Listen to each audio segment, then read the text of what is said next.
خدا اپنے برگزیدوں کا جو اس سے فریاد کرتے ہیں انصاف کرے گا۔ آج کی پاک انجیل مقدس لوکا کی انجیل اس کا 18واں باب پہلی آیت سے لے کر 8ویں آیت مبارکہ تک۔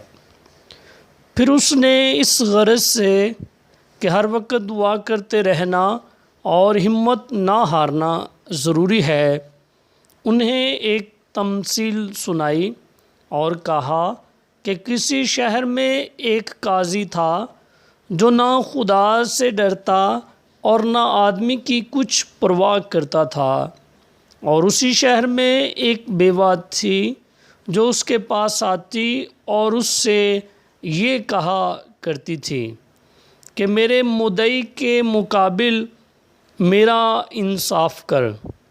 اس نے مدت تک نہ چاہا، لیکن پیچھے اپنے جی میں کہا کہ ہر چند میں نہ خدا سے ڈرتا اور نہ آدمی کی کچھ پرواہ کرتا ہوں، تو بھی اس لیے کہ یہ بیوہ مجھے ستاتی ہے میں اس کا انصاف کروں گا، ایسا نہ ہو کہ یہ بار بار آ کر مجھے دکھ کرے۔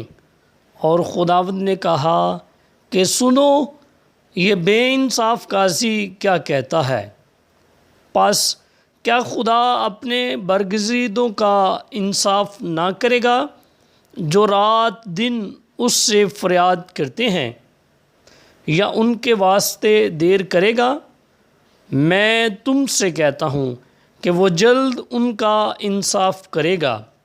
مگر جب ابن انسان آئے گا تو کیا زمین پر ایمان باقی ہوگا؟ پاک کلام کے پڑھے اور سنے جان پر خداوند کی خاص برکت ہو۔ خدا کا شکر ہو۔